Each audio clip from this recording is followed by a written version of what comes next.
All right, Dad. Thank you. You? You're supposed to say all right. That's what we always say. I don't have to say all right. I can say thank you. You. That's Okay. We always say all right, and then you're right. I thought that was like our Okay, thing, well, but now you've ruined it. We won't do that anymore. That was only Okay. in the first season. Are you all right, by the way? Yeah, I'm fine, but that's not the point. You're supposed to say all right back, aren't you? All right, Dad. All right, son. Now you can say thanks now because Okay, I don't. It's thanks. forced. All is good. So, episode 2 of Chats with Dad. Yes. We're going to go back to the first question of episode 1 because, as we said to our listeners, we haven't really sat down over the last couple of years, aside from in work mode or in complete rest mode, and actually reflected on everything, what's happened, where we're at. So we went very quickly off tangent. We spent quite a bit more time chatting on some of the things that I'd been doing with my mindset and where I was at. But this episode, I'd like to go back to the beginning of episode 1 and cover that question. So, Dad, if you could just again, I know you started on it, but then we went off on a tangent. You did. If you could tell our listeners what's been going on for you in the last 2 years, what changes have you been through, and where are you at now? Okay. So as summarizing what was said in podcast 1 was the fact that I made a decision to sell my BNI franchises and move away from the everyday chaos and stress and aggravation that goes with it, whilst I love the business, and just concentrate on my definition of retirement, which was simply to work with who I want and who wants me, or the way I want, when I want, at the price I deserve. Okay.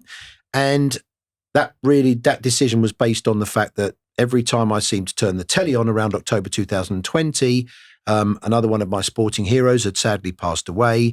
None of them were older than 72, 73. And being nearly 60, I just thought to myself, wow, this is 13, 14 years we're talking about. And please God, I'm around for longer.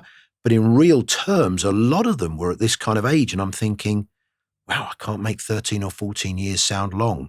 And I've got to go to the grave, as everyone should really, with no regrets written on the tombstone.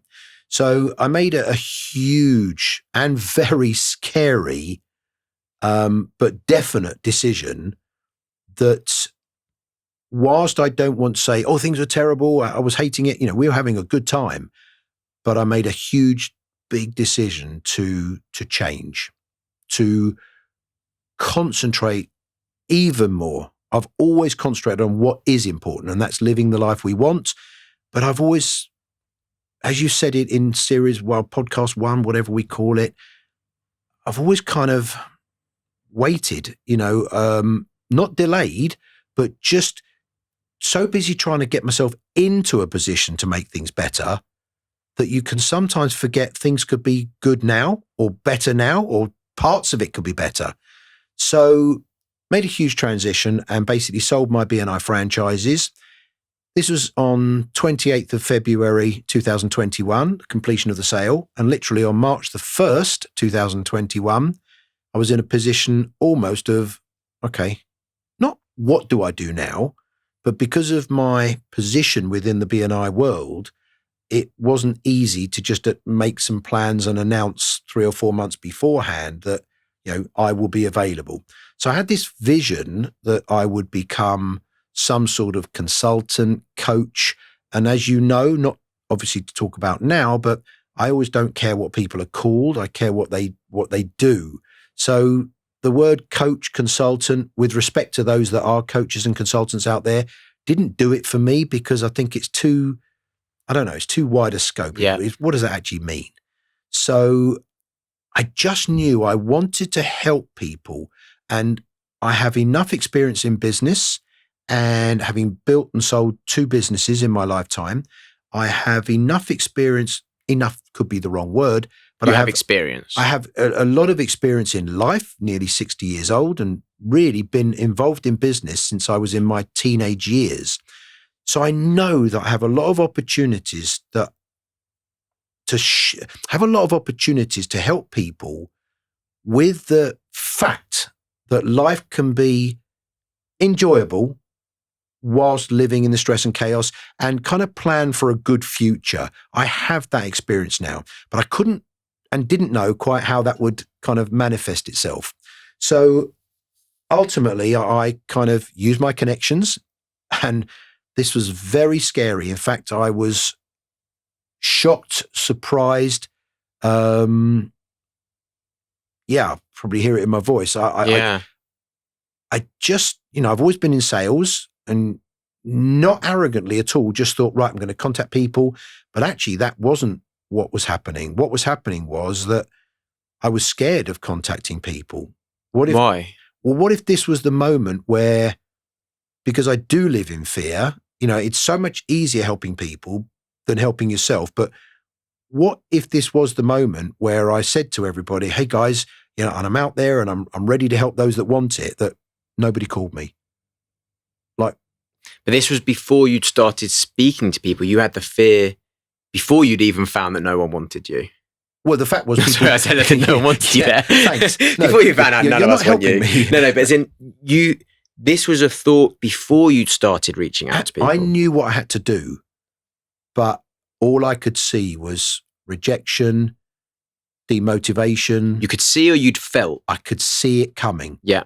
Loss of confidence. In fact, I always joke, you can't lose your confidence if you don't have any in the first place. Yeah. Okay. So I just had this massive fear that, is this the moment people are going to realize that I'm a fraud? And I'm not saying I am, no. Because I've always said that I've only ever gone on a stage, I've only ever spoken in public about sharing things that have worked for me. So I'm capable of delivering information that's worked for me. But I've never stood there and said I'm an expert. I respect that thousands of people and businesses I've worked with have given me fantastic testimonials, but I've always said that that's their opinion and I'm happy that that's their opinion. But I've never seen myself in the way that others have described what I've done for them, if you like. That's imposter syndrome. Totally. Imposter syndrome, where you feel like you're a fraud, you feel like you're about to be caught out. Yep. You feel like everyone knows something and you go, I don't know this. And one of my biggest learnings, and I know I talk a lot about learnings from you, but this is something that I think I learned outside of you, because I didn't realize until kind of last year when I watched you go through that process, how much I knew you had self-doubt. I knew you didn't have massive confidence. Yes. I didn't realize how much it affected you till I watched you go through this process. Yep. And I learned from others about imposter syndrome. And when I learned that everyone has it, doesn't matter what level you're at, I still get it all the time, at least 7 times a week, at least. I think I shouldn't be in this room. I shouldn't be on this call. This person shouldn't be listening to me. Who am I to say this? You've absolutely nailed it. I think that's the thing. And I don't know, and this is kind of where I'm going to go towards in asking you now but did you feel like you accepted the imposter syndrome and turned up anyway? What's the choice? And perhaps we'll come back to that. What's the choice? If I fail, I will fail going for it. Okay. I am not going to fail because I didn't start. There isn't a choice. Okay. In my world. And funny thing is, talk about things turning kind of 360 degrees. One of my clients, who obviously will remain in confidence, one of my clients, I am actually helping this person where they have been working with a group of people and they got the promotion and has actually become their manager. And I've actually been coaching somebody for the last 6 months exactly on imposter syndrome. That's a real human nature thing. And I don't remember where I read it, but it was that when you're giving people advice, really what you're doing is just giving advice to you or a younger version of yourself. Maybe not. Maybe I didn't feel that. I must tell you, I never felt that. What I did feel is that I was recognizing it in me. So I was so qualified on the basis that all I ever promise is I will share information or tools or nuggets, as we call them, that have worked for me. That makes me so comfortable. So even if you said, oh my goodness, Dad, that was awful, I can turn and say, I never said it'd be good. I just said I'll share what's worked for me. So if it didn't work for you, that's fine. I've delivered what I've said. If I said, I'm going to deliver something that's going to make a difference to you, I can't control that. So I was able to resonate with this guy, but I was able to say, look, I've been in exactly this situation and this is how I dealt with it. This is try this. This has worked. So he was, and I've seen this gentleman grow in the last 6 months, so much so that he actually wants to work with me again for the next 6 months, which wasn't originally the plan. Yeah, right so on. I'm really excited about that because I've just just seeing someone grow. Yeah. So going back to the original question, oh my goodness, a lot of fear came out that I didn't expect. A lot of nerves, emotions that I've never experienced before. And I would say it's taken me 7 to 8 months, and only in the last really few weeks, I've actually become back to being myself. I have no problem saying out there, because I'm perceived as confident and perceived as strong, and all of my consultancy and coaching clients and people I mentor, none of them would know this as I've been working with them for the last 6, 7 months.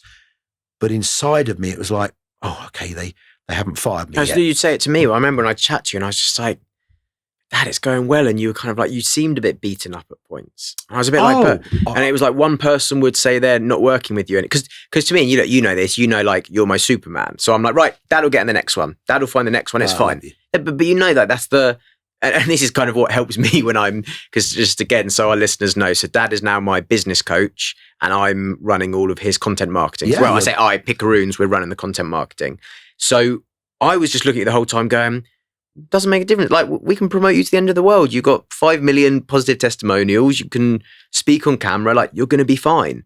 But it was the first time that I'd seen it where I was like, you're going to be fine. But I still don't know. As we do this, I'm still sitting here saying, well, I don't know I'm going to be fine. No, but this is the point. I know you are. And that's, just so you know, that's what keeps me going. In a way, I'm okay by the fact that I don't know that I'm going to be fine, but you or relevant people in my life, I don't mean you or, but no, you, I know what you mean. You or others that aren't family, aren't people I love, something, they have belief in me. But I think that's the thing that, like I said, with my own imposter syndrome, and I feel like we're talking here for everyone, because I don't feel like there's many people that don't get imposter syndrome. The thing that gets me through it, as you said, in this book you're reading, the Feel the Fear and Do It Anyway, when you said then, I can't fail because I've got to do it. Even if I fail, I'm going to try. My thing is, it's the other people that have either given me positive feedback before, like you, Mum, anyone that believes in me, friends that say, oh, go for it or you can achieve it.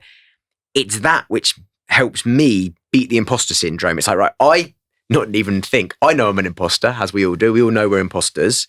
But there's all these other people that seem to believe in me, or believe in this, or believe in the advice, or have found use of my book or use of this advice. So I've got to keep pushing it because there'll be more of them out there. And do you use those people as your fuel when you think that? Or do you feel like that's just a natural thing for you to keep going? Yeah, I think it's a good point. No, I think I've become even more selfish. I was always selfish for quality of life. I just thought I'm preparing for it. Okay, that's the real message. I thought I was preparing for a quality of life instead of realizing there can be a quality of life within, being realistic, but there can be a quality of life inside the chaos and everything else. So no, that hasn't done it for me, but I just think we all deserve to have some good stuff. The past is the past, it's done, it's gone. The present is called the present because it's a present. And it's only something I can only affect what's happening at this very moment. I can't affect later this afternoon, and this morning's gone. What is your Bergism? It's like, it is what it was. Yeah, you don't say it is what it is. When you have a situation, don't say, well, it is what it is, because that's just acceptance. If it's something that you want to stop and remove and move forward, you say no. And it has to be said with attitude. No, it's not it is what it is. It is what it was. And then that way you move forward. So, going back to the question again, the fears, everything else came out. And you taught me about positive procrastination. I had a list of people that I knew have always come to me for advice, always come to me for knowledge, always come to me for opinions. And these were the people that would say, or not, yeah. Do you know what, Phil, you're available. Now we'll pay you. I feared contacting them and breaking up a friendship. The relationship we've had before, if they've worked with me for opinions or called me over to their country to do some presentations or work with their teams, I've worked with their teams. It's fantastic. But working with them on a longer schedule, if you like, would they then find me out, and would our relationship be at risk? But the trouble is sometimes people can lack achieving success because they like being liked. Now, I think most people like being liked. Yeah. But I can't help if someone chooses not to like What's me. your answer? I don't care. I can't. I do care. No, I can't care, which is different from I do care or I don't care. Okay. I don't care if people don't like me. That's not true. Yeah, same. I want do people to care. like me. I do care, but I can't care. Yeah. If people don't like me. Now, if that's everybody, then you've got to look at yourself and go, yeah. hang on a minute. No, everybody doesn't like you, Phil. You can't care. That's not the case, you know. But my desire is to be loved by everybody. Yeah. This is a great Bergism. My desire is to be loved by everybody, but it's not my goal. Yeah. And you have to be careful that if it becomes your goal, people can like you whilst they're giving the order to somebody else, but you were a nice person. So really completing the last 7 or 8 months, you know, oh my goodness, I've been in sales all my life, and I just thought, pick up the pieces, make some phone calls, because you have got to have attitude when you're trying to sell. And no matter what I was selling me. Okay. It wasn't a question of phoning somebody that I've known for ages and kind of, oh, that was a good call. But you said to me, for example, well, did they employ you? And I go, no. So well, how was it a good call then? No, you're actually right. Because my purpose for that call was that by the end of it, yep, Phil, we'd love to use you as an accountability buddy for an hour a month, which is one of my products, or we'd love to take you a little bit more inside of the business and just use you for a few hours a month. Or as you know, I have clients that I work with for 1 hour a month, or 1 day a month or 2 days. And I do some coaching and mentoring for senior executives. These were the different things I was doing. But honestly, I just thought, right, I'll allow that day and phone some people.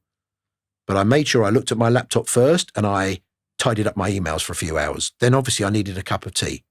That's not positive procrastination, by the way. And we're going to cover this in a later episode where we'll talk more about productivity. Positive procrastination is where you procrastinate from a task, but you do something which is going to help. So you write a presentation, you work on your book. What you just said about making a cup of tea, you can't just put the word positive before the word procrastination. That's just procrastination. No, I probably came across wrong there, because I was saying that because I diversify, you've said to me about positive procrastination. But you just did procrastination. Well, yeah, but you didn't let me finish the story, did you? Oh, sorry. Because the point I was going to get is, you've explained to me about positive procrastination, and the end of the story was, I wasn't.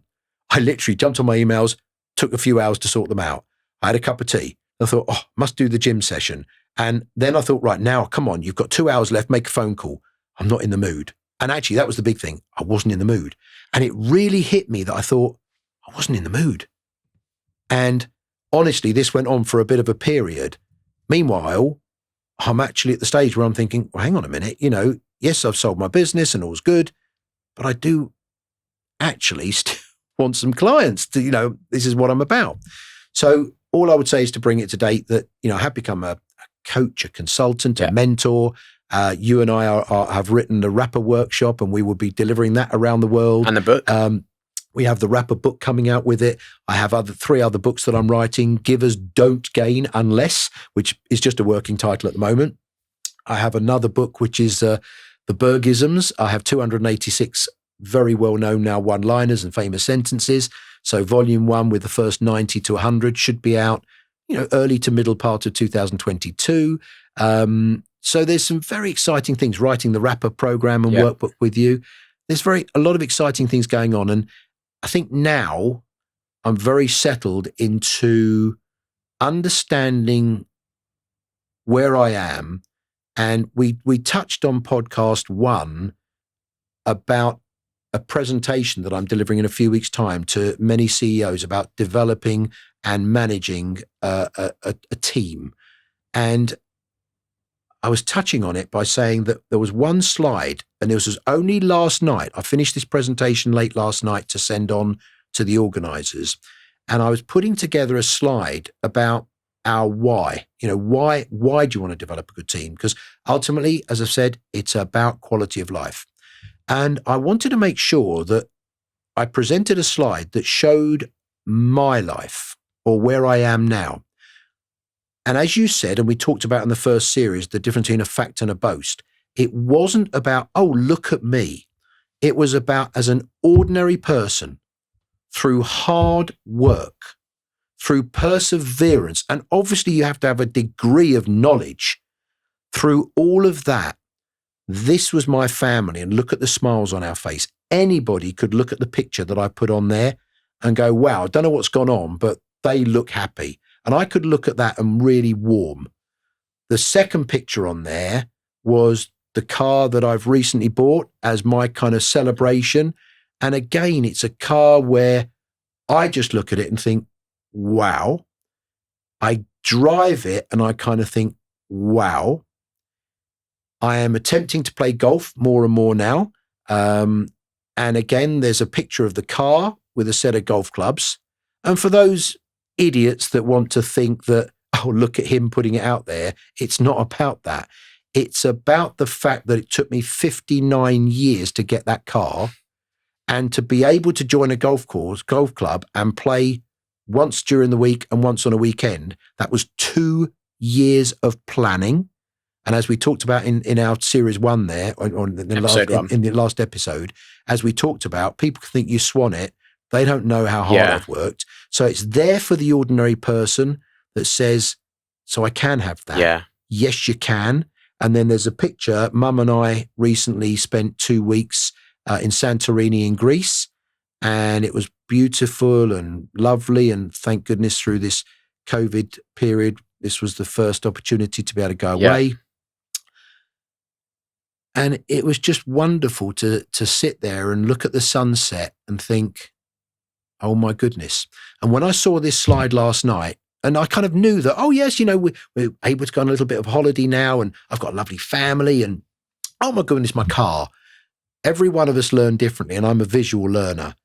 When I put this slide together just to use in the presentation, I actually looked at that slide and thought, oh my goodness. Like, what a life. Yeah. What a life. But I haven't recognized it. So I haven't settled into enjoying it. And that's something I'm now very much got to be working on.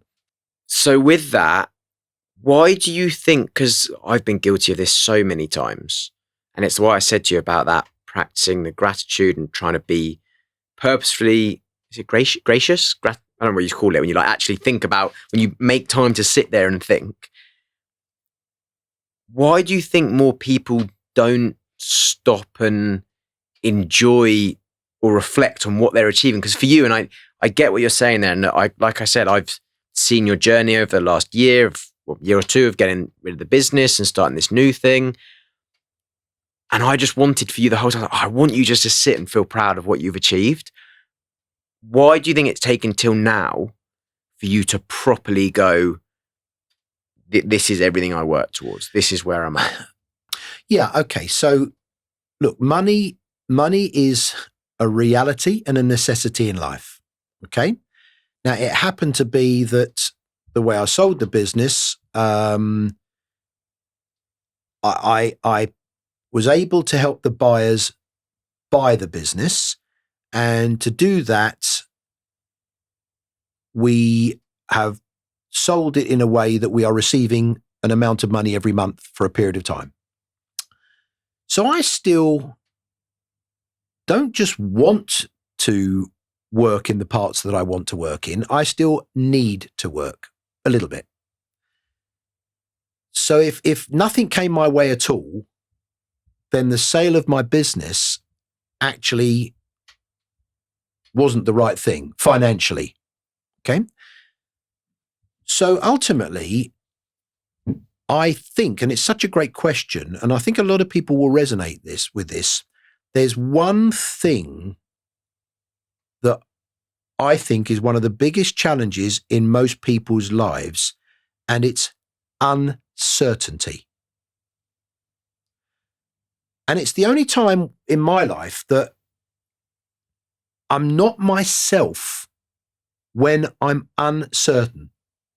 And you could say, slightly using the same words but twisting it, I'm not myself when I'm not certain, which is slightly different, because you can stay uncertain, but you've got to become certain. So I think it was the fact that what's certain is there's a future. How long that will be, we don't know. But that there's certainly a future. But I couldn't picture it. And I didn't know if anybody would use me. I then thought, well, if they do, they'll find out, as you said, imposter syndrome. So What income am I going to have? What income do I need? I mean, we hadn't even necessarily worked out what our new expenses were because, as I say, we'd sold the business, but I bought a more expensive car. We've been doing our house very, very, very privileged. I nearly said very lucky, but we've been working very hard. We're privileged. We've been working in our house.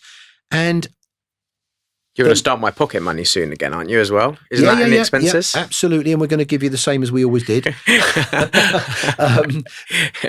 But I think this is probably going to sound, there must be better examples of what I'm going to share. If I had bad news, guaranteed, and I won't say what it could be, but if I had bad news guaranteed, for a few days, I'm going to walk around having to compute that bad news, having to deal with that bad news. But in all of my life, because most of us have had adversity at different stages, at some stage, the success is always related to at what stage do you start looking forward instead of staying where you are now? It's too many people. And I understand everything you and I share, it could sound so simplistic to people that they don't do it. But here's the reality. It is simple. Yeah. But what people have got to understand is we've never said it's easy. Okay. So there is a difference between easy and simple. But in my world, it's simple. It's just not necessarily easy. Okay. So for me, it's that getting myself out of the bad news scenario, because in some cases it is what it is. It might be something factual and it's bad. But if that's the case, how long do you want to stay in that bad mode for? With this book that I've mentioned, and how amazing that I don't know this person and yet become a fan club. So Susan Jeffers, Feel the Fear and Do It Anyway, talks about, and this has made a big difference to me, whatever the worst is, will you cope? Whatever the worst is. And she then talks about a bereavement of a loved one. And it's, will you cope? Now, the answer is, if you said no, of course you will, but you can choose how. But again, that's one of those that, because we talk emotionally there, that's one of those that people go, oh my goodness, of course I won't cope. Of course you will cope. You can cope terribly. You can cope positively. And whichever, I'm sure emotions will kick into that, but it's still a choice. And I'm not, for God forbid, it's never happened, thank God. Yeah. But God forbid, so it's whatever happens, you'll cope. And when I think about it, that made a difference to me because I'm only talking business and money. Yeah. If everybody stopped using me tomorrow and I'm oversubscribed, I said yes to anyone that wanted me and then realized that, hang on a minute, Phil, the week's only a few days old. Yeah. So I'm oversubscribed. I've got some great clients, but I also have to say, you learn that I may need to look at some of the ways I'm doing things and say no more on this podcast. Yeah. So ultimately, you focus on, if this is what it is, then what am I going to do? How am I going to react to it? So I just thought, well, what's the worst that's going to happen? And part of me, without knowing how, I'll be okay. Yeah. I'll be okay. And that's something maybe that if everyone's listening to this part of the message, that you should take it on. We'll be okay. Whatever okay looks like, we'll actually be okay. Also, it's funny because you said a few things there that kind of stimulated different thoughts for me. But one of them is it's a business lesson, but really, as you said, it applies to everything in life. And it was about gradual progression. It was like, don't focus on going from 0 to 100. Focus on going from 0 to 10, 10 to 20, 20 to 30, and keep making your way up until 100. Whereas too many people, as you said, and it's funny because I was thinking about that at first when you were speaking as business. So as I said, you start with a book and the book's okay, but now you've got the confidence to write a better book and a bigger book and a podcast and a presentation and how it grows. But actually with life, and let's use the example which unfortunately everyone can relate to, of bereavement. The same thing of, you're not going to go from that happening to being absolutely fine. Absolutely. But I agree. You're going to go from that happening and being in a horrible place for however long to now you're able to go out and about and see people. Then you're able to go out and about and see people and not think about it. Then you're able to go to work. Like, it's that gradual progression. I think if more people were able to take that progression in all aspects of their life and not try and go, as you said, I feel awful, I feel uncertain, I don't know where I'm at. And this was something that I wanted for you, but also I know it's not that easy. I remember when you saw the business and left everything, and it was like, you had one client, you went, I need more. And you had two, and it's like, but I need more. And I was kind of, because I have that longer term belief in you, I was like, Dad, that's going to come. It's funny because I'm sure I've been in the same position when I first start off and things. I'm like, I want more. And you're going, we'll take your time. But in that time, the roles were kind of reversed a bit because I knew how many people love you and were going to want to work with you. And I was watching you kind of go, but I haven't got all the clients. And I was kind of wanting you to enjoy that journey of, right, I've got one client. Now I've got 3. Now I've got 5. Now I've got 8. But for you, as you said there, it's almost been that until you had the 8, you couldn't fully relax. Is that right or is that wrong? Yeah, no, absolutely. And it wasn't necessarily the 8. I didn't have a target. It was purely and simply because, as I said before, it was one of those, I could have 20, but 15 of them will find me out soon. So at least I've got 5 left. So, it does take time and emotion kicks in.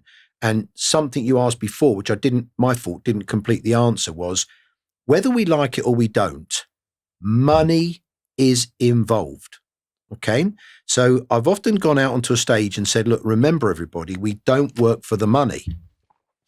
And you can see some people go, you don't know me. How do you know? And I said, well, I don't say this to them directly, but if you work for the money, then you're a greedy so-and-so. Like, how much money? Why? Who? For who? What are you trying to prove? But everything you want in your lifestyle requires money. So it's understanding and picturing this picture of what could life be as good as now? I mean, we talk about perfect day. No matter how hard any of us are working, could you honestly say that you couldn't find one day in a year, one day to not work and do the stuff you want? Doesn't have to be financially massive, but just one day. And then it's like, well, think about it. You're telling me you couldn't do one day a month? A month? Now, you've taken it to another level. Good luck to you. And you have great days every day with a mixture of hard work. One thing which, and I'm going to interrupt you there because it is, even though I do have great days every day, I still do work too much. And you've pushed me on this recently. And even you saying that there about the 1 month, monthly, I try and have great moments every day. I like that. But I don't. It's rare that I actually have days a day off. Without I've got a work phone. And yeah. It's rare that I actually turn that work phone off and that I don't work. And you've said to me, we'll put the days in your diary to completely have it off and have your perfect day. And it is actually, I put my hands out admitting, it's rare that I do that. Even if it's in the diary, a lot of times I go, I've got a couple of things to do and it'll help me this week. And you do the same. You go, it will help me. I've come into the house a number of times on a Sunday morning when you're not working, and 6 a.m, you've been there doing 2 hours, you've gone, but it's going to help me for this week. And I don't know about you, but what I find, and again, I'm thinking out loud here because I'm talking about something that I don't actually do. But when I do have those days, those perfect days when everything goes off, I don't work, even if there's loads on, and the next morning, even if I have to work till 11 the night before and start at 5 the next morning, that one day helps so much. It gets my mind so right. And I don't know about you, but I don't know why I don't force myself to do them more. Like, why do you think it is that we make it so easy for ourselves to do a bit of work? Acceptance, justification, and denial. Okay. And it's not necessarily all 3. Acceptance, justification, and denial. So let's start with denial. Okay. Denial is, you'll have an argument with anybody that it's the right thing to do. Okay. The reality is you're actually having an argument with yourself. And as I always say, if you have an argument with yourself, you'll always end up with the answer you want. Yeah. Okay. I say that to anybody. Yeah. Okay. So when you're the only one involved in an argument, and other than our family, everyone else is, if you're the only one involved in an argument, you'll always win. So before you even, if you like, before you're even challenged, you have justified it to yourself. Okay. This is the right thing to do because I happen to be doing a couple of hours on Sunday that takes a lot of pressure off the rest of the week, even though I'm working every single day.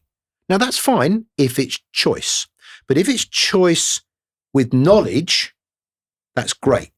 But if it's choice with denial, that's not so good. So if I were challenging you, said, yes, but son. And you, no, Dad, no, you don't understand. Really, it's easy for me to say, well, no, actually, you don't understand. In this instance, you're in denial. Okay, you think it's the right thing, but you could have that whole day off. And had you had the whole day off, the 2 hours you did the day before, I got done in half an hour the next day. Possibly, but even 2 hours the next day, because you are a hard worker, and that's what you've got to give yourself credit for. So you start at 5 o'clock in the morning, do it 5 till 7.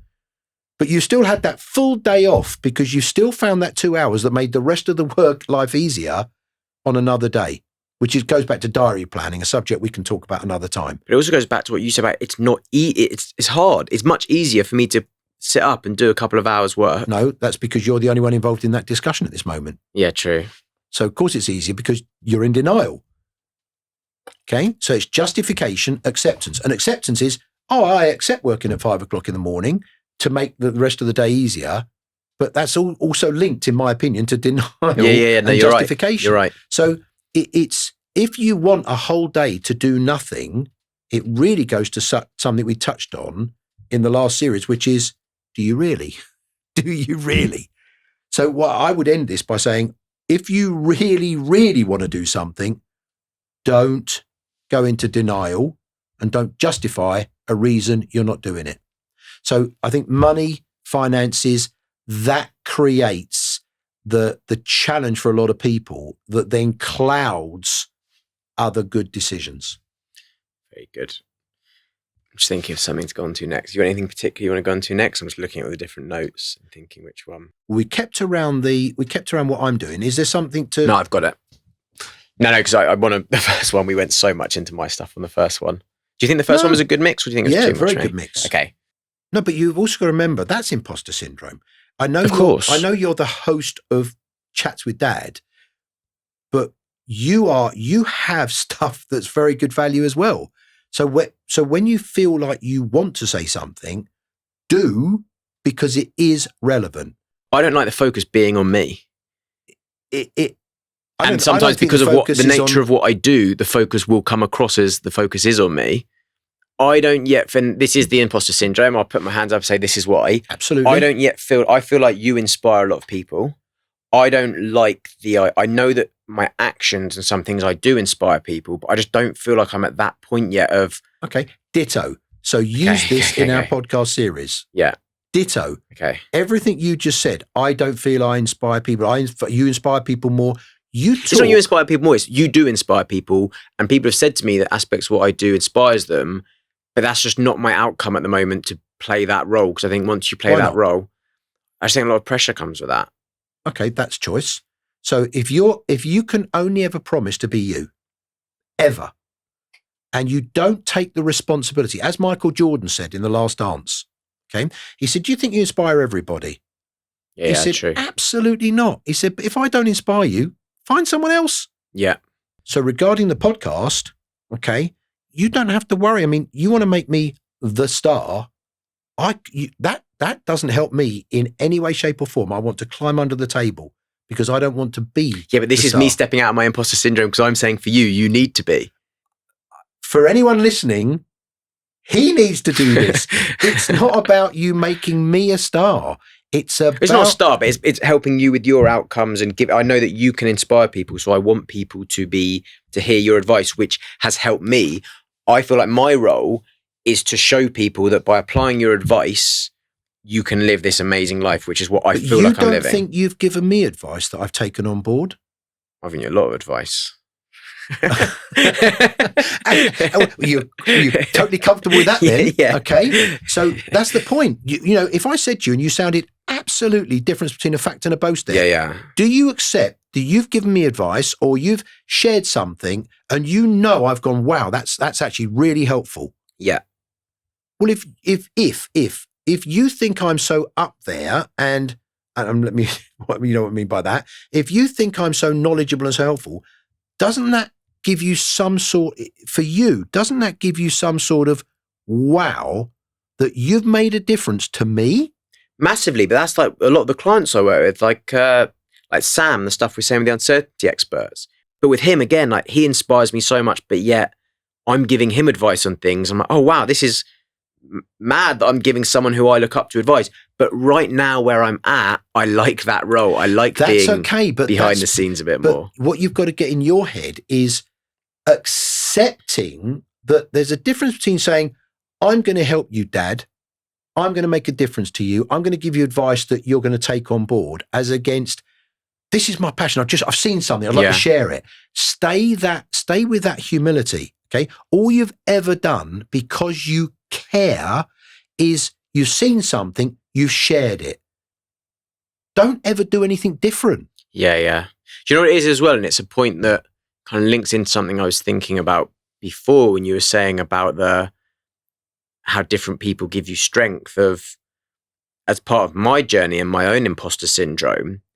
So when you say the help I've given you, or when Sam says it, or when all my other clients that I work with, I almost feel like until I've got X amount of achievements, I don't feel comfortable starting to tell other people, here's how I got to this point. So hang on one sec. You used the word tell.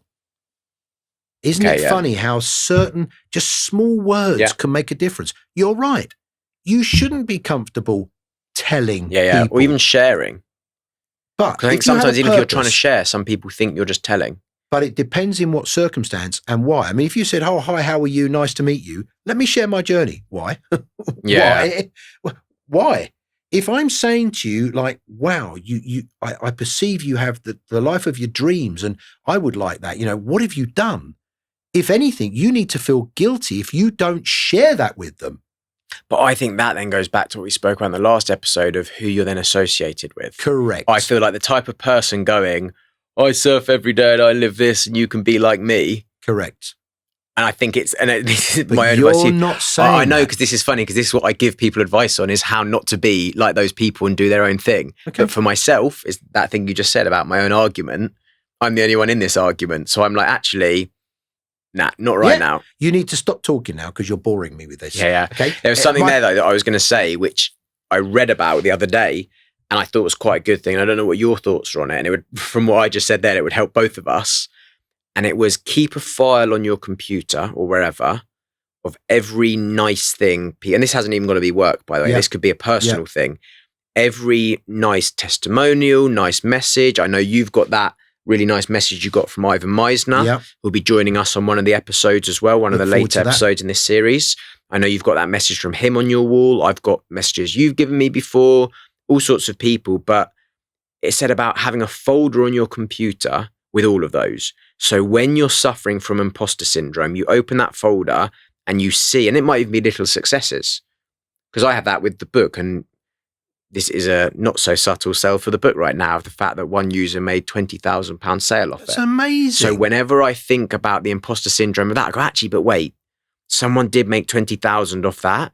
And I don't have that in a folder, but every now and then, for whatever reason, that point comes up. And it reminds me, I don't know what the word is, of like the output of the skill of that I can help. Yeah.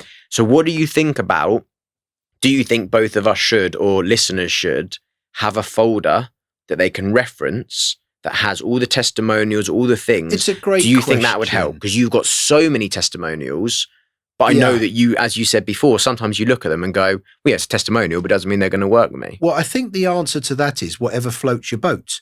I mean, I actually have 2 full drawers of physical thank you cards with some beautiful messages on that people have taken the time and trouble to send to me. A message out there for anyone listening. It's very easy to send someone an email saying, oh, thank you very much for the work you've done. Really great, blah, blah, blah. But everyone emails, okay? It's not necessarily received with the same gratitude as you'd like it to be received. When's the last time our listeners sent a handwritten personal testimonial I have, or thank you? Definitely should. And because how will you be appreciated? And it's a win-win-win. Number one, if nothing comes from it, you feel good. Okay. Number two, they definitely feel good, because when you receive a handwritten thank you, you perceive someone taking the time and trouble to go out of their way and do something different. An email, anyone can write that in the middle of 3,000 emails they're writing in a day. Yeah. So I can tell you I've got 2 drawers of physical thank yous, testimonials, appreciated what you've done with me, Phil, personally, business-wise, what have you. I can also tell you the only time I open those drawers is to put the next one in there. Yeah. Okay. I know they're there, but the reality is it goes back to a statement that I thought of a few minutes ago. And I want this to sound possibly arrogant, but hopefully the words in the second part will take away from the arrogance. What keeps me going, and I encourage you to take this as well, what keeps me going is this. I know for a fact that many, many people have told me I'm good. Many, many people have told me I've made a difference to them. Many, many people have told me I've affected the way they live their life. Oh my goodness, what a buzz. So I know people have told me I'm good. That's a fact. I don't have to know that or believe that I'm good. And that could be part of the imposter syndrome, but it doesn't matter. In fact, my worry is the day that, God forbid, arrives where I turn around and go, oh, I'm good. I'm bloody good. I think that's the day that I won't be good. And that for me that's the day that I won't be me. That's the day that I'll go on stage and who the hell am I? And I don't want to ever think I'm good, but I'm encouraged to keep going. And I'm often asked to keynote speak at events. Yeah. I'm encouraged to do it because they say it's made a difference. I don't have to believe anything more than that. But I think there's one step before that, because exactly that, and I know we touched on it before, and this is something we speak about a lot, of the self-doubt we both have, the imposter syndrome we both have, that is so healthy, I believe. And when we get Sam on, that's the whole point of the project I'm working on with him at the moment called the Uncertainty Experts, which is, it wasn't planned that you'd say they're not certainty. So that's funny that you said that was your biggest worry. Yeah. The whole point is turning uncertainty. Not my biggest worry.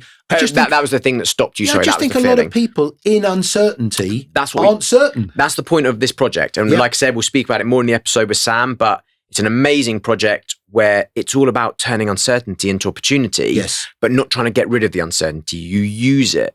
And I think there, like you said, the day that I go, I'm great, is the day that I don't need to work I don't need to do anything more. I agree. But I think, I don't know if it's your Bergism or just a general saying, when it's like, the problem with this world is that idiots back themselves, but smart people don't. Facebook. I saw this smart on Facebook. People don't. Isn't that it? No, I saw it on Facebook years and years ago, and I thought it was brilliant. It's never left me. And it said, the problem with this life is good people continually doubt themselves, whilst idiots are full of confidence. Exactly. and that's, we've touched on that so much. We've been speaking about, okay, but we don't want to come across like that person who's actually fake. But I think that's healthy to have that self-doubt.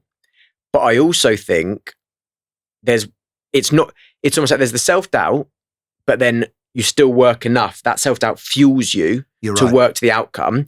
But then there's also that outcome where I do, and I comfortably say, even though I don't think I'm great, I comfortably say what I've built with Pickeroons, the creatives at Pickeroons, you've heard me say it many times ago, I believe Pickeroons creatives are the best in the world. I believe if they were given the same budget, the same resources, same clients up against anyone, Pickeroons would make the best content. That's my belief. But there's one step before that, which that's not so we don't need to work at it. That's my belief, because I know how much work goes into Pickeroons' creative work. So I think it's almost like you said, it's not that we're fueled by self-doubt. We do have that confidence of we can make the best stuff as long as we do that preparation. But your belief in Pickeroons is based on results. Because of the work that goes in. No, because of, yes, but also because the work you've actually achieved. When you start a business, you've never done it before. So when you think in sales, when you're at the beginning of your career in sales, you're selling something you've never sold before. So people have to buy into your confidence, if you like. But actually, it's far more easier, rather than fake confidence, which doesn't mean you talk bull, but rather than fake confidence, which you have to have at the beginning, once you've achieved results, you don't have to fake confidence anymore. You can actually make statements that are factual. you've been consulting for Facebook. Okay, you've had some fantastic contacts. You're working with some Hollywood people. I mean, that now is fact. Yeah. And that raises the credibility. But I think there's a scenario where people, it's like school, okay? There's things you did at school. I know you didn't go that much, but there's things. I used to go. Oh, I just wasn't allowed in the classroom a lot of the time. That's fair enough. I got sent out quite quick. That's fair enough. But I did turn up. Okay, that's true. But you didn't even get to the headmaster when you were sent, okay? That there are people that do things to move away from failure as against doing things to move towards success. So you could be doing the same activity, but are you doing it so that you don't fail, or are you doing it to succeed? Yeah, and that's a really, really big message. So, if whatever you guys that are listening do, if you can do it moving towards success rather than do it to kind of move away from failure, you'll tend to have a different result. And the activity you're doing, it feels better, because moving away from failure is kind of always looking over your shoulder. Moving towards success is always looking forward, and that will make a difference and help with the imposter syndrome, because you're focused on where you're going, so you don't have to have a fear of where you've been.